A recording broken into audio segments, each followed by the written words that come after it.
Hello everyone, welcome to study IQ. Study IQ के इस video में मैं आपको पढ़ाऊंगा ओडिशा सिविल सर्विसेज के जो एक्सपेक्टेड क्वेश्चन है उनका सेट नंबर 6। तो चलिए वीडियो को शुरू करते हैं। मैं आपको बता दूं, अगर आप ओडिशा सिविल सर्विस एग्जाम की तैयारी कर रहे हैं या जुडिशरी की तैयारी कर रहे हैं तो हमारे बहुत ही शानदार कोर्सेज अवेलेबल हैं। इनकी मदद से आप घर बैठे तैयारी कर सकते हैं। हमारी समय समय पर सेल भी चलती हैं जिनमें आप हैवी डिस्काउंट भी अवेल कर सकते हैं, और इनमें पीडीएफ भी दिया गया है, जीके, क्विज, क्रक सब कुछ अवेलेबल है। बहुत अच्छी तैयारी आप कर सकते हैं अगर आप सेल्फ मोटिवेटेड हैं। तो अगर आप हमारा कोर्स खरीदना चाहते हैं तो हमारी वेबसाइट विजिट करें studiiq.com।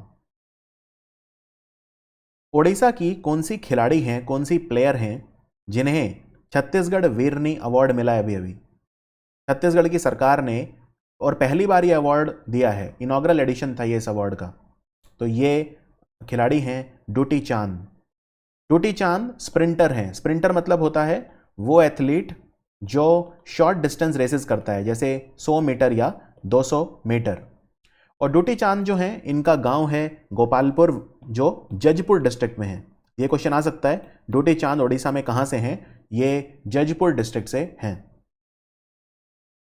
ओडिशा की सरकार ने इस बार बजट में एक स्पेशल स्कीम बनाई है, एकाम्र प्लान। तो ये एकाम्र क्षेत्र उसको डेवलप किया जाएगा। एकाम्र क्षेत्र कहाँ पे है? एकाम्र क्षेत्र बोलते हैं टेम्पल सिटी ऑफ भुवनेश्वर को। यहाँ पे बहुत सारे एंशियंट सैंडस्टोन टेम्पल हैं, हेरिटेज पॉन्ड हैं, वाटर टैंक हैं, और ऐसा माना जाता है कि आज से लगभग 2000 साल पहले 3rd century BC to 15th century AD तक, ये 2000 साल मतलब ये 2000 साल का समय है। तो 3rd सेंचुरी बीसी से लेके और 15th सेंचुरी एडी तक ये जो टाइम है, इसमें एकाम्र क्षेत्र में बहुत सारा मॉन्यूमेंट्स थे। एक बहुत ही कल्चरल सेंटर था ये, इसको रिवाइव किया जाए। और आज के समय में जो लिंगराज टेम्पल और उसका पेरिफेरल एरिया है वो है एकाम्र क्षेत्र। तो अभी 80 एकड़ जमीन है टोटल जो आइडेंटिफाई की गई है, जिसको एकाम्र प्लान के तहत एकाम्र क्षेत्र में डेवलप किया जाएगा। तो आंसर है भुवनेश्वर। सॉलिड वेस्ट मैनेजमेंट की प्रॉब्लम यानी ठोस अपशिष्ट प्रबंधन, सॉलिड वेस्ट होता है ना, तो ग्राम पंचायत लेवल पे इस इशू को मैनेज करने के लिए कौन से डिस्ट्रिक्ट एडमिनिस्ट्रेशन ने मो गांव खाता या organic manure production scheme start करी है? इसमें सॉलिड वेस्ट से ऑर्गेनिक मैन्योर बनाई जाएगी। मो गांव खाता ये शुरू करी है स्कीम गंजम एडमिनिस्ट्रेशन ने। तो आंसर है गंजम। ओडिशा की गवर्नमेंट ने ओडिशा का पहला कोविड प्लाज्मा बैंक ये बनाया है कोविड पेशेंट्स की ट्रीटमेंट के लिए, जहां पे उन्हें प्लाज्मा मिल सके, कोविड प्लाज्मा बैंक। तो ये एससीबी मेडिकल कॉलेज में बना है। तो आपको बताना है ये कहां पे है, एससीबी मेडिकल कॉलेज, जहां पे पहला प्लाज्मा बैंक बना है। तो याद रखिए एससीबी मेडिकल कॉलेज जो है वो कटाक में है। सो आंसर है इसका कटाक। और एससीबी कॉलेज जो है अब इसको डेवलप भी किया जा रहा है, इसको एम्स प्लस इंस्टीट्यूट बनाया जाएगा। और एससीबी कॉलेज की फुल फॉर्म क्या है? सुना है आपने, एससीबी कॉलेज की एक फुल फॉर्म भी है। एससीबी कॉलेज की फुल फॉर्म है Shri Ramchandra Bhanja medical college and hospital. Kalinga Ratna award अभी अभी किसे मिला ओडिशा में? कलिंग रत्ना, याद रखिए कलिंग रत्ना अवार्ड गवर्नर के द्वारा दिया गया। गवर्नर को दिया गया, गवर्नर के द्वारा नहीं, गवर्नर गणेशी लाल हैं। लेकिन ओडिशा के एक व्यक्ति हैं जो गवर्नर हैं आंध्र प्रदेश के, विश्वभूषण हरिचंदन, तो उन्हें मिला ये अवार्ड कलिंग रत्न। और ये अवार्ड हमारे वाइस प्रेसिडेंट वेंकैया नायडू ने उन्हें दिया है। तो आंसर है इसका विश्वभूषण हरिचंदन, ये गवर्नर हैं आंध्र प्रदेश के। तो ये अवार्ड अभी अभी 600th बर्थ एनिवर्सरी सेलिब्रेट की गई थी आदि कवि सरल दास की। सरल दास, इन्हें आदि कवि भी कहा जाता है।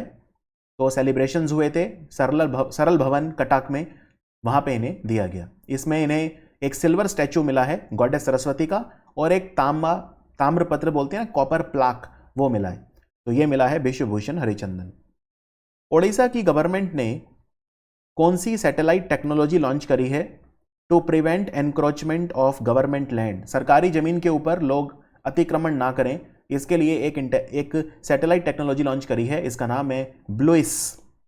Super important question. और ब्लूइस की फुल फॉर्म क्या है? Bhubaneswar land use intelligence system.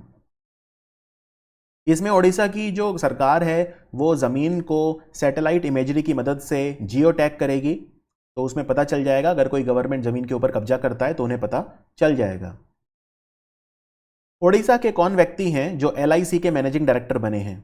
Life insurance corporation of India, ये भारत की सबसे बड़ी इंश्योरेंस कंपनी है, राइट।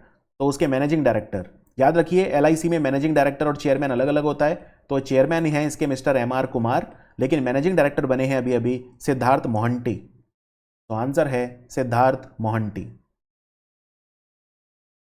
ओडिशा के मुख्यमंत्री नवीन पटनायक, उन्होंने नेताजी बस टर्मिनल का फाउंडेशन स्टोन रखा कहां पे? नेताजी बस टर्मिनल कहां पे बनेगा? नेताजी सुभाष चंद्र बोस की बात हो रही है यहां पे, और सुभाष चंद्र बोस जो हैं इनका जन्म कटक में हुआ था, ओडिशा में, सो आंसर है कटक। तो इसमें 65 करोड़ रुपीस का खर्चा आएगा कटक नेताजी बस टर्मिनल। ये कटक में एक जगह पे बनेगा जिसे बोलते हैं खान नगर। और ये क्यों बनेगा? क्योंकि नेताजी सुभाष चंद्र बोस जो हैं इनका जन्म हुआ था 23 जनवरी 1897 को, इनका जन्म हुआ था, राइट। और जहाँ इनका जन्म हुआ था उनको उसको जानकीनाथ भवन बोलते हैं। इनके जो फादर थे उनका नाम था जानकीनाथ बोस, ये ओडिया बाजार में है कटक में। तो जानकीनाथ भवन में इनका जन्म हुआ था, और नेताजी का बहुत बड़ा कंट्रीब्यूशन था हमारी फ्रीडम स्ट्रगल में। अभी 23 जनवरी 2022, याद रखिए 2022 आने वाला साल, इसको 125th एनिवर्सरी सेलिब्रेट की जाएगी नेताजी सुभाष चंद्र बोस की, यह भी ध्यान रखिए। ओडिशा में एक कोल म्यूजियम बनेगा। कोल म्यूजियम कहां पे बनेगा? तो कोल म्यूजियम बनेगा और एक हेरिटेज कॉरिडोर भी बनेगा। हेरिटेज कॉरिडोर, कोल म्यूजियम, लाइब्रेरी, स्मार्ट पार्क और एक स्टेडियम, ये सब बनेंगे तलचर में। तो आंसर है तलचर। एक चीज आपको यह भी बता दूं, तलचर का जो थर्मल पावर प्लांट है वो अब बंद कर दिया गया है, it has been shut down. ये तलचर में जो बस स्टैंड है वहां पे बनेगा कोल म्यूजियम। संथाली लैंग्वेज, ये राज्यसभा में पहली बार यूज की गई। संथाली लैंग्वेज ये किसके द्वारा की गई? देखो संथाली लैंग्वेज जो है ये एक ट्राइबल लैंग्वेज है। संथाल जो होते हैं वो इन्हें बोलते हैं। संथाल रहते हैं मेनली बिहार, झारखंड, वेस्ट बंगाल और उड़ीसा में, ये ट्राइब रहती है। और राज्यसभा अपर हाउस है हमारा, तो इसमें इसको यूज किया सरोजनी हेम्ब्राम ने। सरोजनी हेम्ब्राम जो हैं ये बीजू जनता दल पार्टी की नेता हैं, राज्यसभा मेंबर ऑफ पार्लियामेंट हैं। और संथाली लैंग्वेज लिखी जाती है जिस स्क्रिप्ट में, उसको बोलते हैं ओल चिकी, ओल चिकी स्क्रिप्ट। और इसको डिस्कवर किया था रघुनाथ मुर्मू ने, रघुनाथ मुर्मू, जिन्होंने ओल चिकी स्क्रिप्ट को डेसिफर किया था, उसको बनाया था। और मोस्टली ट्राइबल्स यूज करते हैं संथाली लैंग्वेज को। राबी मिश्रा, इनका निधन हो गया। ये ओडिया रिनाउंड क्या थे? तो ये एक्टर थे, ओडिया एक्टर राबी मिश्रा। तो आंसर है एक्टर। इन्होंने टीवी में भी काम किया है, एक पॉपुलर टीवी आता था गोपाल रहस्य, उसमें भी इन्होंने काम किया है, वो काफी पॉपुलर था।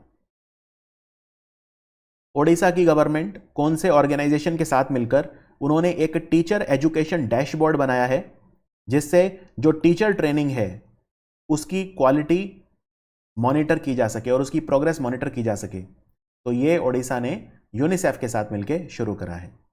इसमें यूनिसेफ का भी रोल है और इसमें SCERT का भी रोल है, राइट। तो यूनिसेफ के साथ मिलकर शुरू करा है टीचर एजुकेशन डैशबोर्ड।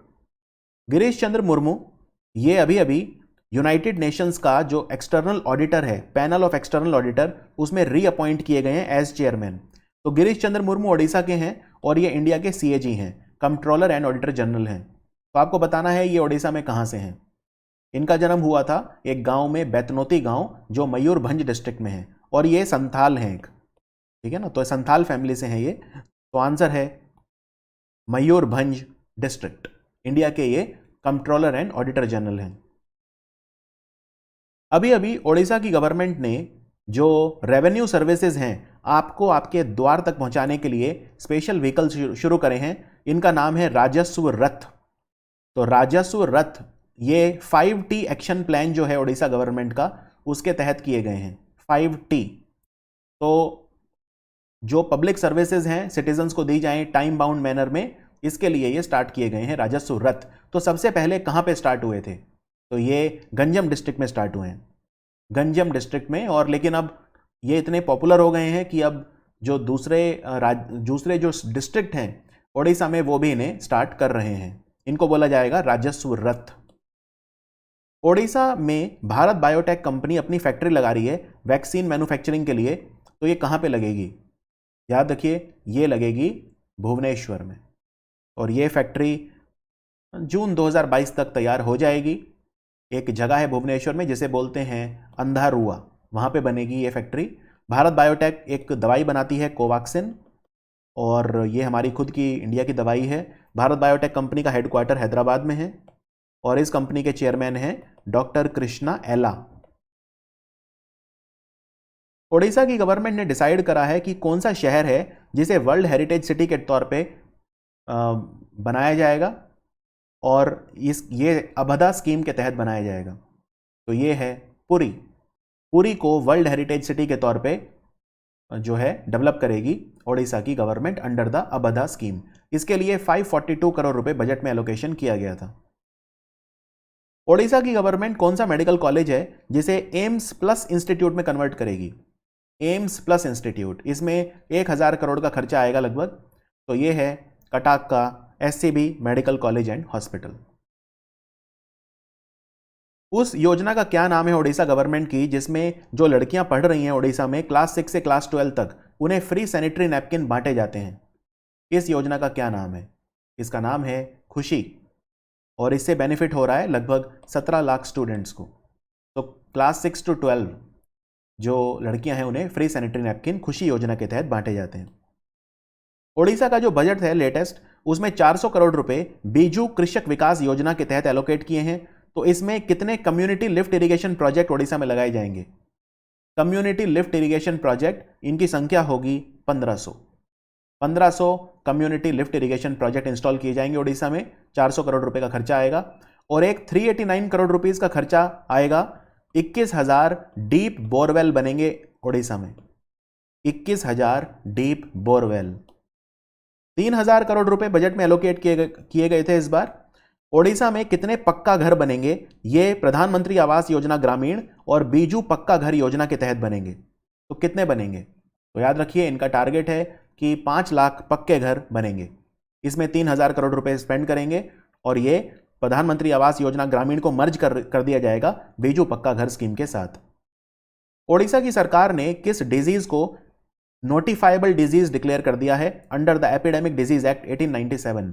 इसका मतलब यह है कि अगर आपको किसी को भी डिजीज हो जाता है या आपके सर्कल में किसी को, तो आपको तुरंत गवर्नमेंट को इन्फॉर्म करना है, राइट? तो ये है म्यूकोरमाइकोसिस। म्यूकोरमाइकोसिस को ब्लैक फंगस भी बोलते हैं। और उड़ीसा 6th राज्य है जिसने इसको एक नोटिफाइबल डिजीज डिक्लेयर करा है। इससे पहले तेलंगाना, राजस्थान, गुजरात, तमिलनाडु और असम भी ब्लैक फंगस को नोटिफाइबल डिजीज डिक्लेयर कर चुके हैं। और एक होता है वाइट फंगस। वाइट फंगस को बोलते हैं कैंडिडियासिस। कैंडिडियासिस। और जब इसमें पस निकलती है तो कई लोग उसे येलो फंगस भी बोल देते हैं। ओडिशा की गवर्नमेंट ने कौन सी स्कीम अप्रूव करी है जिसमें न्यूट्रिशन आउटकम्स को इंप्रूव किया जाएगा? ये 22 डिस्ट्रिक्ट में 125 ब्लॉक ऐसे हैं which are hard to reach, यानी जो काफी रूरल या काफी ज्यादा सिक्लोडेड हैं, उनमें न्यूट्रिशन आउटकम, इसके लिए मतलब जो एडोलेसेंट गर्ल्स हैं, खासतौर पे 14 से 19 साल की लड़कियां, उन पे फोकस किया जाएगा जिससे उन्हें अनीमिया की प्रॉब्लम ना हो। तो इस स्कीम का नाम है सोपान। सोपान। और सोपान की फुल फॉर्म क्या है? सोपान की फुल फॉर्म मैं लिख देता हूं यहां पे, strategy for Odisha's pathway to accelerated nutrition, in short Sopan. Gangadhar मेहर सिखाया मनाकर वृद्धि योजना, ये योजना क्या है? इसमें क्या होता है इस योजना में? तो याद रखिए, इसके लिए इस बार बजट में 430 करोड़ एलोकेशन किया गया है।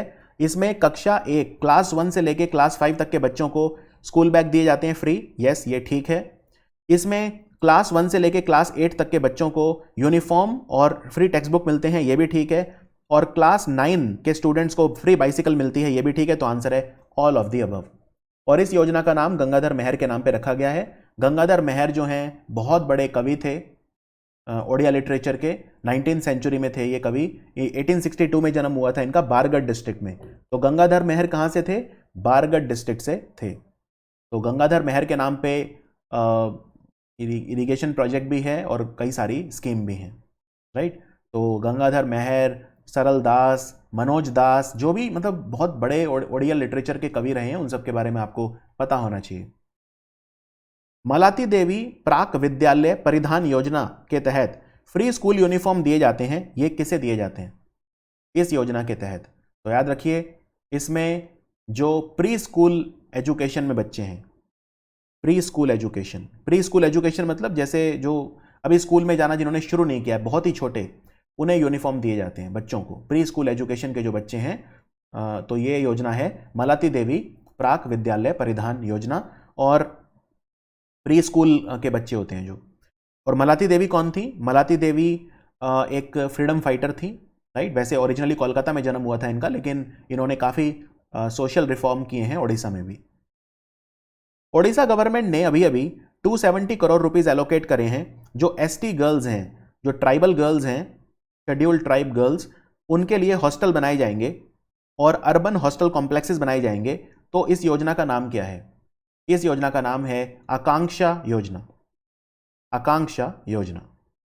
ओडिशा राज्य को एक भारत श्रेष्ठ भारत योजना के तहत इसका पेयरिंग किया गया है, किसके साथ? तो ओडिशा और महाराष्ट्र की पेयरिंग की गई है। एक भारत श्रेष्ठ भारत योजना में कल्चर एक्सचेंज किया जाता है, दो स्टेट या दो से ज़्यादा भी कई बार स्टेट्स को आपस में पेयर किया जाता है और कल्चरल एक्सचेंज किया जाता है। तो ओडिशा के त्यौहार महाराष्ट्र में, महाराष्ट्र के त्यौहार ओडिशा में सेलिब्रेट किए जाएंगे, और वर्कशॉप भी होती हैं और प्रदर्शनी यानी एग्जीबिशन भी होते हैं। और ओडिशा के मैं आपको वो पीपल बता देता हूं जिन्हें इस बार पद्म अवार्ड मिले हैं, ठीक है। तो ये हैं 6 लोग जिनके बारे में आपको पता होना चाहिए। सबसे पहले सुदर्शन साहू जी, इन्हें पद्म विभूषण मिला है, बहुत ज़्यादा इंपॉर्टेंट है आर्ट के लिए, कला के क्षेत्र में। ये पुरी के हैं, पुरी में जन्म हुआ था इनका, और इन्होंने सुदर्शन क्राफ्ट म्यूजियम भी बनाया पुरी में 1977 में, और इन्हें पद्म विभूषण मिला है। उसके बाद हैं शांति देवी, उसके बाद हैं ये हैं सुदर्शन साहू, और फिर 5 लोगों को मिला है पद्मश्री। तो मैं पद्मश्री के नाम बता देता हूं आपको। समाज सेवा के लिए शांति देवी बालासोर डिस्ट्रिक्ट से हैं, और ये सेवा समाज नाम का संगठन है वो भी चलाती हैं, और इन्होंने समाज में खास तौर पे जो माओइस्ट अफेक्टेड एरिया है ओडिशा में, जैसे मलकानगिरी, वहां पे काफ़ी सोशल वर्क किया है। उसके बाद है पूर्णामासी जानी, ये कला के क्षेत्र में पद्मश्री मिला है इन्हें, और ये कंधमाल डिस्ट्रिक्ट से हैं, तो बस इनका नाम याद रख लीजिए। फिर Rajat Kumar Kar, literature and education, साहित्य और शिक्षा के क्षेत्र में पद्मश्री मिला है, ये कटाक से हैं। एंड डॉक्टर कृष्ण मोहन पाठी, ये मेडिसिन चिकित्सा, पद्मश्री मिला है। ये बहुत ही बड़े ऑर्थोपेडिक सर्जन हैं, हड्डियों के डॉक्टर हैं, और ये बेसिकली इनका जन्म बरहामपुर में हुआ था, लेकिन गरीब लोगों को ये फ्री में देखते हैं गंजम डिस्ट्रिक्ट में। और श्री नंदा पृष्टि, अगेन लिटरेचर एंड एजुकेशन, ये बेसिकली जजपुर डिस्ट्रिक्ट से हैं, और इन्हें लिटरेचर एजुकेशन के लिए पद्मश्री मिला है। तो ये था हमारा set number 6 Odisha civil services के एक्सपेक्टेड क्वेश्चंस का। इससे पहले 5 सेट आ चुके हैं, आपको वो भी देखने हैं, ये फ्री सीरीज चल रही है।